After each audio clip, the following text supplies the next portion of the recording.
Final review. Hello everyone, and welcome back to the Silent Frequency. I know many of you use these videos to fall asleep, so before you drift off, I'd love it if you could leave a comment letting me know where you're listening from around the world. Also, don't forget to like and subscribe if you're enjoying the video. The ledger updated at noon. No sound, no warning, just a subtle increase in weight, like a book accepting another truth. I was standing by the window when it happened. The city below moved normally, traffic flowing, people crossing streets, lives continuing without awareness of review. I opened the ledger. A new page had been added beneath integrated outcomes. Intake, active. Below it, a name appeared. Not a stranger, not a loved one. Someone ordinary. Someone whose face I had seen once or twice and forgotten immediately. A coworker from another department. A neighbor whose name I'd nodded at without learning. The kind of person who disappears quietly. The status column read, "Unnoticed." That was new. I flipped back through the rules. There was nothing about unnoticed cases.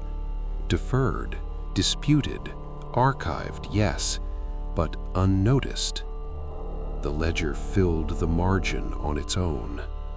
Unnoticed cases accumulate fastest. At 2:13, the pause came and lingered half a second longer than usual. I felt it ripple outward, not violently, but insistently, like a question repeated because no one answered the first time. Outside, a man stopped in the crosswalk, looking around as if he'd forgotten where he was going. A woman checked her phone twice, confused by a message she didn't remember reading. I understood then. Final review no longer waited for mistakes. It waited for absence, for moments when someone mattered just long enough to be overlooked. The ledger shifted again. Another name appeared, then another, all marked unnoticed. My chest tightened. Custodians can manage backlogs. We can balance outcomes. We can even hold grief. But unnoticed lives don't push back. They don't demand hearings. They don't leak. They don't organize. They simply pile up. I wrote beside the first name carefully. Seen. The ledger paused. The drawer sound stopped. Outside, the man crossed the street. I exhaled slowly. That was the work now. Not deciding endings, not weighing outcomes, just making sure someone, somewhere, was recorded as having existed. Because final review had evolved again, and this time the horror wasn't what people avoided. It was what they never noticed at all. Being seen had consequences. That was the lesson the ledger taught me next. When I marked the first unnoticed name as seen, the city didn't react immediately. No pause, no shudder, just a subtle redistribution of attention, like light bending around a new object. People began to notice small things again. A barista remembered a regular's name. A supervisor asked how someone was actually doing. A neighbor held the elevator door instead of letting it close. The ledger warmed. but the page grew crowded faster than I could write. Every acknowledgement took effort. Every scene required time, memory, focus. And focus, I learned, is finite. At 2:13, the pause came sharper this time. Not longer, just heavier. The ledger opened to a rule that hadn't existed yesterday. Attention is a limited resource. I felt it immediately. For every person I marked seen, another name slipped into unnoticed. The ledger tracked it without judgment, columns updating with clinical precision. I tried to cheat, writing faster, skimming names, reducing people to initials. The ledger rejected the entries. Ink faded. Pages refused to turn. Recognition requires intent, it wrote. Outside, I watched a crowd gather at a street performance. Faces turned toward a single point of interest, phones raised, attention pooled. Across the street, an elderly man sat alone on a bench, invisible in the overflow of focus. The ledger added his name, unnoticed. My hand shook. I crossed the street and sat beside him. We didn't talk. We didn't need to. I simply stayed long enough for the moment to register. The ledger cooled. I marked him seen. Across the street, someone else slipped through the gap. I understood then the cruel arithmetic final review had discovered. You cannot see everyone, but you can choose not to pretend you do. The work wasn't about saving all unnoticed lives. It was about refusing the lie that attention costs nothing.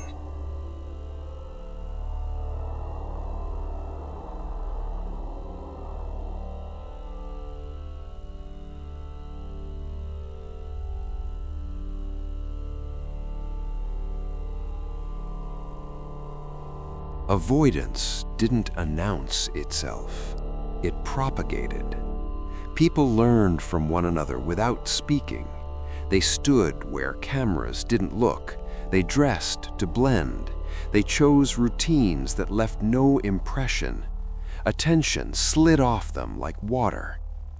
The ledger struggled to keep up. Names began arriving in clusters, marked avoidant, linked by nothing but proximity and timing. Whole blocks thinned, cafes half full where they used to overflow, offices staffed by placeholders, not people. At 2:13, the pause felt lighter in some neighborhoods.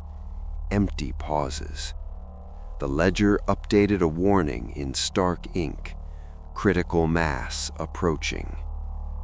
I walked through a district where shop windows reflected nothing but streetlights, no faces, no movement. People were present, voices murmured, footsteps sounded, but recognition failed to latch. I realized the danger. If too many people avoided being seen, final review would lose its anchor. No witnesses, no acknowledgments, just a swelling archive of intentional absence. A flyer appeared overnight, taped in places no one photographed. Stay unseen, stay unsigned, stay safe. This wasn't fear, it was strategy. The ledger trembled when I read it. Avoidance is contagious. That night, the city felt hollowed out. Sirens passed without urgency. Conversations ended quickly. Decisions were made quietly, then forgotten. I wrote a new rule by hand, forcing the ink to hold. Communities cannot vanish together. The ledger accepted it, but reluctantly. because if avoidance became collective, final review wouldn't escalate, it would collapse. And something far worse than judgment waits in empty systems. A city without witnesses does not collapse, it thins. I felt it first in sound. Footsteps lost their echo, conversations ended without conclusion, laughter cut short, not from fear, but from disinterest in being registered. People still existed, but existence no longer registered. The ledger lay open on my desk, its pages struggling to populate. Names arrived, then faded before I could mark them. Entire entries blurred into placeholders. Subject unconfirmed, status unobserved. At 2:13, the pause arrived and found nothing to hold on to. No witnesses meant no friction. The pause slipped through the city like fog through a fence. I walked downtown at night. Traffic lights changed for no one. Cameras recorded empty frames, though I could hear movement just out of view. It felt like walking through the negative space of a photograph. Final review wasn't being resisted, it was being starved. I realized the deeper danger then. Without witnesses, there is no accountability. Without accountability, there is no responsibility. Without responsibility, outcomes no longer belong to anyone. The ledger recorded a status I had never seen before: system drift. I reached a plaza where a crowd used to gather. Now it was full and invisible. I sensed bodies, heat, breath, but no faces resolved. The city was becoming a suggestion of itself. I spoke aloud, my voice swallowed by open air. If no one is seen, nothing can be held. The ledger answered weakly. Holding requires consent. That was the final truth. Final review could not force relevance. It needed people to choose to be witnessed. I closed the ledger slowly, not in surrender, in preparation, because the next phase wouldn't be about cases. It would be about convincing a city that being seen, even briefly, was worth the risk, and I had no procedure for that. The first witness stepped forward at 2:13. Of course they did. The plaza was still hollow, lights on, air warm, space occupied by absence, when a single figure emerged from the blur. A man, maybe in his 40s, coat unzipped, hands visible. He stood where everyone else refused to. He said, "I'll be seen." The words didn't echo, they registered. The city reacted immediately. Streetlights flickered brighter, cameras refocused, sound snapped back into alignment like a spine straightening. The ledger tore itself open in my hands. A name burned onto the page. Status, witness, voluntary. I felt the shockwave ripple outward. The unseen crowd recoiled, not away from him, but around him. Space folded to accommodate presence. The man swallowed hard. "That's uncomfortable," he said, "but it's real." Behind him, shadows thickened. Final review does not like singularities. A system starved of witnesses reacts badly when fed too fast. Drawers opened across the city at once, not violently, urgently, like lungs taking a desperate breath. I stepped beside him. "You don't have to stay long," I said. He nodded. "I know. I just didn't want to disappear quietly." The ledger added a note without my input: pressure redistribution in progress. Across the plaza, faces began to resolve, flickering, uncertain, afraid. Attention rushed back unevenly, cracking the careful avoidance people had built. Someone screamed, not in terror, but in recognition. The system groaned. I understood the danger too late. One witness restores meaning, but too much meaning, too suddenly, breaks fragile silence. The man looked at me. Did I do something wrong? No, I said, honestly. You reminded the city it exists. The ground vibrated gently, like a warning. Final review had been starving. Now it was overeating. And systems that haven't eaten in a long time don't know when to stop. The second witness didn't step forward. They were pulled. Once the first man was seen, attention snapped back like an elastic band released too far. Faces sharpened, voices gained edges. The plaza filled, not gradually, but in surges, as if reality was compensating for lost time. People emerged, blinking, disoriented, clutching themselves as if waking from anesthesia. "I'm here," someone said. "So am I," another replied, startled. The ledger thrashed in my hands. Witness count, critical increase. Drawers opened everywhere, offices, apartments, storage rooms that hadn't existed moments earlier. Paper flooded systems never meant to process it all at once. Final review was designed for flow. This was a flood. At 2:13, the pause didn't arrive cleanly. It stuttered, micro-pauses colliding, stacking, tearing at continuity. People froze in fragments, a raised hand here, a half-turned head there. The first man staggered. "It's too much," he said. "Everyone's looking." I felt it too, the crushing weight of collective attention. Responsibility didn't distribute evenly. It clumped. It pressed hardest on those least prepared to carry it. I shouted, "Slow down, one at a time." The city didn't listen. Systems don't slow themselves. The ledger opened to an emergency protocol, text burning hot white, attention overload, cascade imminent. I realized the mistake. Witnesses weren't just being seen, they were being processed. Every look, every acknowledgement created a micro-case, a tiny obligation demanding resolution. The city began to buckle under the moral bookkeeping.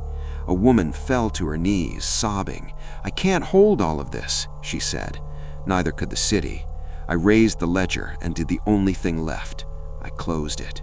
The sound wasn't loud, but it cut. Attention snapped inward. The surge halted mid-breath. People blinked, steadied, some collapsing as the pressure released. The plaza dimmed, not emptying, but calming. The ledger cooled in my hands, heavier than ever. A new line etched itself across the cover. Emergency containment, manual. I exhaled shakily. Final review had survived starvation. It might not survive abundance. And now the balance rested entirely on me. Final review never expected improvisation. It was built on inheritance, rules layered on rules, each assuming the last would hold. When I closed the ledger during the surge, I felt the system recoil, not angry, but confused. Confusion is dangerous in machines. The emergency protocol blinked, waiting for authorization that didn't exist yet. So I wrote one. I opened the ledger to a blank spread and pressed the pen down until my hand hurt. Ink resisted, then yielded, like a scar being reopened. Rule 31. Witness is not synonymous with obligation. The ledger shuddered. Across the city, drawers slowed, not closing, listening. I continued, voice steady as if reading minutes into record. Rule 32. Being seen does not require response.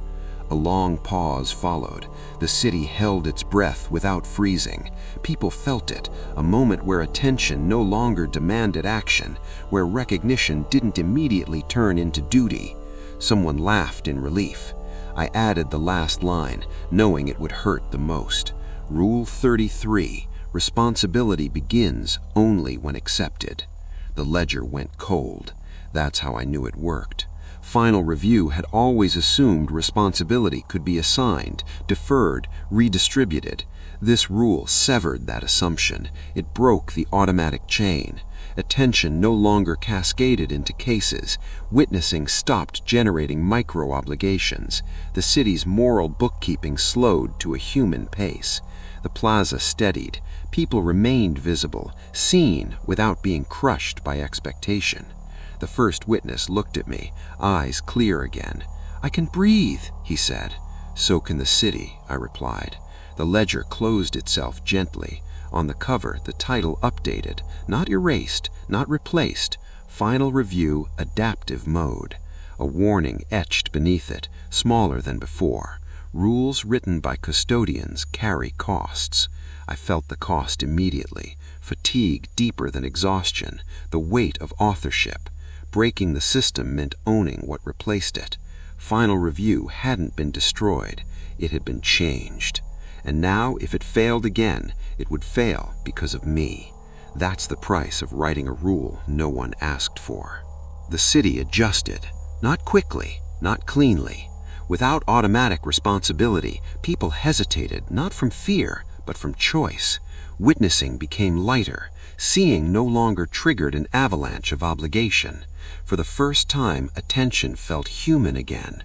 The ledger remained in adaptive mode, its pages thinner, its entries fewer. Names appeared slowly, cases waited instead of demanding. At 2:13, the pause softened into something almost optional. That's when the gaps appeared. Not the gap from before, smaller ones, moments where no one accepted responsibility because no one had to. Lost items stayed lost, conflicts cooled instead of resolving, minor harms lingered without escalation. The ledger flagged it neutrally, unclaimed responsibility zones. I walked one of them, a neighborhood where a power outage went unfixed for days because everyone assumed someone else would volunteer. People adapted, lighting candles, sharing outlets, but the darkness settled in.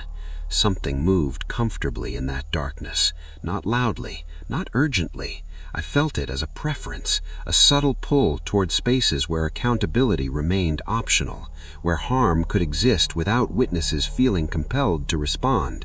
Final Review had stopped overreaching. Now something else was stepping in. The ledger registered a new category without my prompting. Opportunistic presence. I whispered, "What are you?" The page answered with a single line, "What grows where no one claims." I realized the danger of my rule. Responsibility must be accepted, yes, but if no one accepts it, silence doesn't stay empty. That night, I stood on a darkened street and watched a shadow linger too comfortably near an unlit doorway. Not a monster, a vacancy, and vacancies attract occupancy. Final Review had evolved again, not as judge, not as arbiter, but as boundary, and I would need to decide what kind. The gaps didn't announce themselves. They settled. Places where responsibility waited too long began to feel different. Not darker, not colder, just available, like an empty chair pulled out slightly from a table. I followed the ledger's markers through the city, a stalled construction site, an abandoned help desk, a hospital wing where complaints were rerouted until they dissolved. Nothing was broken, nothing was fixed, and something was comfortable there. I felt it before I saw it, a pressure that wasn't weight, but invitation. The sense that if I didn't claim this space, someone else would. The ledger resisted when I tried to categorize it. Ink slid off the page. No case ID, no subject, no status. At 2:13, the pause came and didn't leave. The air thickened around an alley behind the darkened shops. Light bent slightly, as if the space didn't fully agree with being observed. Then it moved, not stepping out, not hiding, just adjusting itself into the absence like it had always belonged there. It wasn't a creature, it was permission. The permission to let things go unfixed, to walk past, to say someone else will handle it until no one does. I understood the horror instantly. Final review had been holding pressure back. I'd released it. And this was what filled the vacuum. The ledger finally accepted one word, written slowly, as if afraid. Entropy. Localized. The thing shifted closer, not threatening, not angry, patient. It didn't want to harm me. It wanted me to agree, to leave the gap unclaimed, because if I did, it could grow. The ledger didn't want to open. That had never happened before. Its cover resisted my hands, as if sealed by something older than ink or authority. When it finally parted, the pages inside were wrong, thinner, darker, layered with impressions that weren't writing so much as pressure marks. I recognized them, not from this job, from before. The ledger turned itself to a section buried beneath rules, beneath precedents, beneath everything final review pretended was foundational. Origin agreement. The date was unreadable, not scratched out, irrelevant. The text wasn't legal language, it wasn't even procedural. It was a compromise. Where responsibility cannot be held, something else will. My stomach tightened. Final review hadn't created the gaps. It had been created because of them. The presence in the alley wasn't new. It was what humans allowed when responsibility became too heavy to carry and too easy to abandon. Final review wasn't a judge. It was a dam, and I had loosened the gates. The ledger shifted again, revealing signatures, not names, roles. Witness, custodian, absentee, and one line marked simply, agreed by default. I whispered, "I never signed this." The ledger responded by showing me something worse. A memory. Not clear, not cinematic, just a moment I had never questioned. Walking past a problem because I was tired. Letting something slide because it wasn't my job. Trusting that systems existed so I wouldn't have to decide. The agreement didn't require consent. It required inaction. At 2:13, the pause came and stayed. The presence in the alley leaned closer, not threatening, not angry, patient, because it already had my signature. I tried anyway. Defaults exist because someone once decided not to decide. To revoke one, you have to replace it with something stronger than convenience, older than neglect. The ledger refused amendments. Ink bled through pages and vanished. Rules slid off like water. I turned back to the origin agreement and read the margin notes final review had never shown me. Defaults persist until a holder accepts total liability. Total, not shared, not deferred, not rotated. I laughed once quietly. That's not a role, that's a sentence. The presence in the alley shifted, closer now, not encroaching, but included. It thrived on defaults because defaults ask nothing. They allow harm to exist without ownership. At 2:13, the pause thickened into a pressure that felt like standing under deep water. I spoke to the ledger, not as custodian, but as witness. What replaces the default?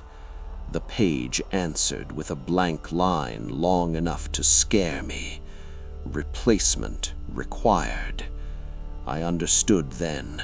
To revoke a default, someone has to accept what everyone else avoids.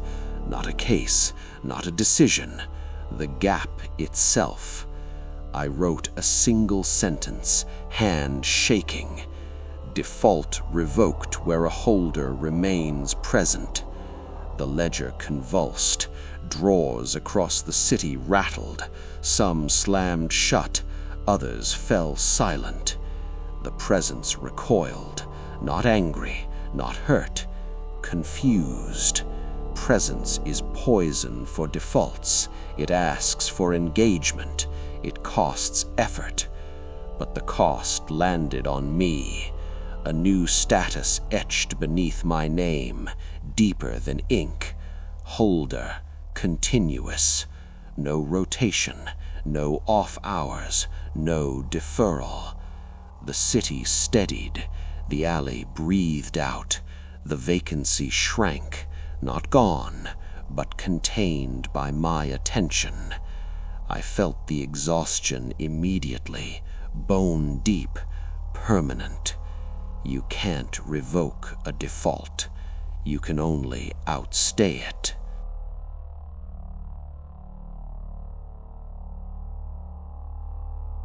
Staying is harder than deciding. That was the lesson the ledger never wrote down. When I became holder continuous, nothing dramatic happened. No thunder, no collapse. The city didn't thank me. It simply leaned. Every gap I passed tugged at me. Every unclaimed space felt heavier, like gravity slightly increased wherever responsibility tried to slip away. Sleep became shallow. Not nightmares, alerts. My eyes snapped open whenever something went unattended for too long. A flickering streetlight, a door left ajar, a conversation that ended too quickly. The presence retreated, but it didn't disappear. It waited. Defaults don't fight. They endure. At 2:13, the pause no longer felt external. It came from inside me, a moment where my thoughts stalled, where the effort of staying present demanded payment. The ledger recorded quietly, fatigue acceptable. That infuriated me. I walked the city until dawn, standing in places no one wanted to claim. The alley, the darkened stairwell, the corner where arguments always died unfinished. Each time I stayed, the pressure eased. Each time I looked away, it crept back. Presence worked, but it cost continuously. I realized the cruelty of the original agreement then. Humanity didn't choose defaults because it was lazy. It chose them because staying hurts. By morning, my reflection in a shop window lagged half a second behind me. Not wrong, just tired. The ledger warmed, almost sympathetically. A new note appeared. Not a rule, not a warning. You may rest, briefly. I laughed quietly. That's generous, because rest meant someone else would have to stay, and there was no one else left. The ledger asked the question without words. It waited until I was too tired to ignore it. I had been standing in the same place for hours, an underpass where no one lingered, where conversations dissolved into echoes. The presence hadn't returned, but the pull remained, subtle and constant. The ledger opened itself, Not to a case, not to a rule, to a blank page with a single heading: succession. My chest tightened. I had known this moment would come. Continuous holders are not meant to be permanent. Staying forever turns presence into another kind of default, and defaults always rot.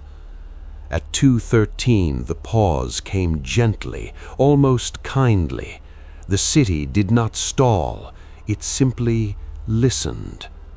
A memory surfaced, not of someone heroic, not chosen, but of a person who had once noticed something small and stayed when it would have been easier to leave. Someone who didn't call it responsibility, just decency. The ledger warmed. Succession requires willingness, it wrote, not capability. That frightened me more than any rule before it. Willingness is fragile. It can be worn down, exploited, romanticized into sacrifice. I whispered, "What happens if there's no one?" The ledger answered honestly, "Default restores." The presence would return, quietly, comfortably, patient as ever. I closed the ledger and looked out at the city. People moved unevenly now, hesitant in the right places, decisive when it mattered. Balance held. For now. I understood my real task wasn't to stay forever. It was to teach the city how not to need me. I turned the page and wrote the first line of a new chapter. Criteria for succession. The pen felt heavy, but not as heavy as staying alone. I didn't announce the criteria. That would have corrupted it. Instead, I stayed in places where responsibility usually dissolved. Transit platforms after midnight, hospital corridors between shifts, offices after the lights went out. I didn't ask anyone to notice me. I waited to be noticed. Days passed, then weeks. The ledger recorded nothing. That was expected. Willingness doesn't surface on command. It appears when avoidance becomes heavier than effort. The first person didn't raise her hand. They sat beside me. A young woman, maybe late 20s, holding a paper cup gone cold. She didn't look at the ledger, didn't ask what it was. "You're always here," she said. "Yes," I replied. She nodded like that explained everything. Someone should be. The ledger warmed. At 2:13, the pause brushed past us, gentle, observational. She didn't flinch. "I don't want to replace you," she said quietly. "I just don't like empty places." That was the moment. No declaration, no heroics, no certainty. Just discomfort with absence. The ledger opened on its own and added a new line beneath succession, potential, candidate, present. I felt something loosen in my chest, not relief, but possibility. I warned her anyway. Staying costs more than you think. She smiled tiredly. So does leaving. The presence stirred somewhere far away, unsettled by the shift. Defaults fear continuity. I closed the ledger gently. For the first time since becoming holder continuous, I allowed myself to sit down. And the city didn't collapse. I didn't announce the criteria. That would have corrupted it. Instead, I stayed in places where responsibility usually dissolved. Transit platforms after midnight, hospital corridors between shifts, offices after the lights went out. I didn't ask anyone to notice me. I waited to be noticed. Days passed, then weeks. The ledger recorded nothing. That was expected. Willingness doesn't surface on command. It appears when avoidance becomes heavier than effort. The first person didn't raise their hand. They sat beside me, a young woman, maybe late 20s, holding a paper cup gone cold. She didn't look at the ledger, didn't ask what it was. "You're always here," she said. "Yes," I replied. She nodded, like that explained everything. Someone should be. The ledger warmed. At 2:13, the pause brushed past us, gentle, observational. She didn't flinch. "I don't want to replace you," she said quietly. "I just don't like empty places." That was the moment. No declaration, no heroics, no certainty, just discomfort with absence. The ledger opened on its own and added a new line beneath succession, potential, candidate, present. I felt something loosen in my chest, not relief, but possibility. I warned her anyway. Staying costs more than you think. She smiled tiredly. So does leaving. The presence stirred somewhere far away, unsettled by the shift. Defaults fear continuity. I closed the ledger gently. For the first time since becoming holder continuous, I allowed myself to sit down, and the city didn't collapse. You don't teach someone to stay by explaining the rules. Rules turn presence into obligation. Instead, I showed her where not to stand. We walked the city at its weakest hours, early mornings, late nights, the moments between shifts and certainty.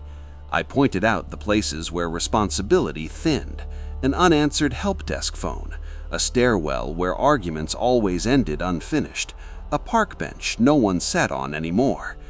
"Do you feel that?" I asked once. She nodded, like something's waiting. "Exactly," I said. "That's the gap."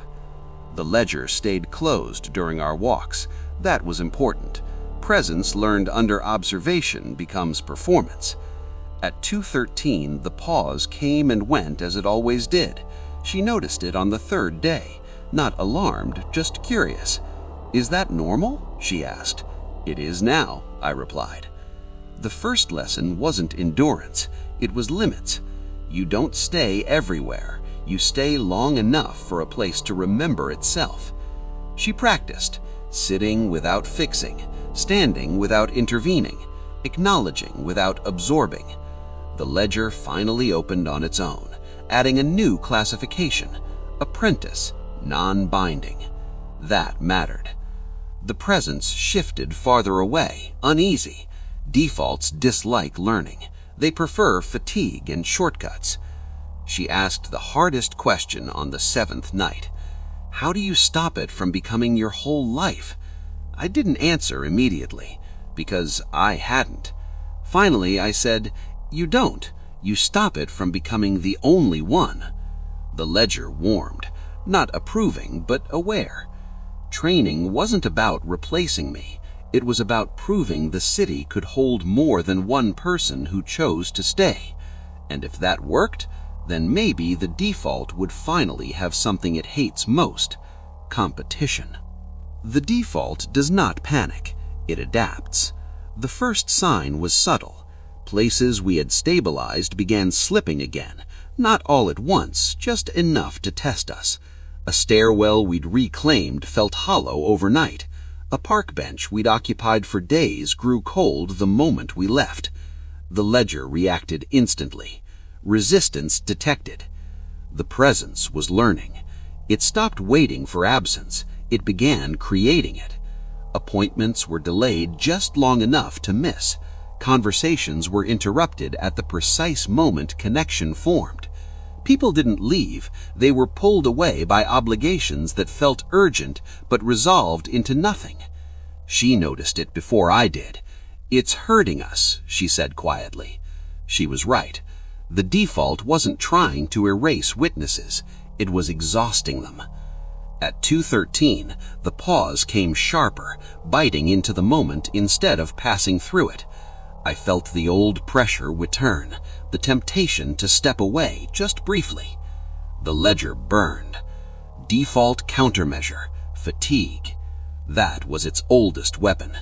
I grabbed her wrist before she could drift toward the edge of a thinning space. "Don't follow it," I said.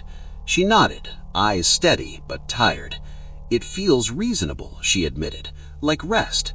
That's how it wins." We stayed. Not heroically, not defiantly, deliberately. The presence recoiled, agitated now. Defaults cannot tolerate choice that costs something and is still made. The ledger updated again, ink heavier than before. Multiple holders, confirmed. The city responded, not with noise, with density. Spaces held, conversations lasted longer, the pull weakened. But the default didn't retreat. It circled, waiting for the first one of us to leave for good.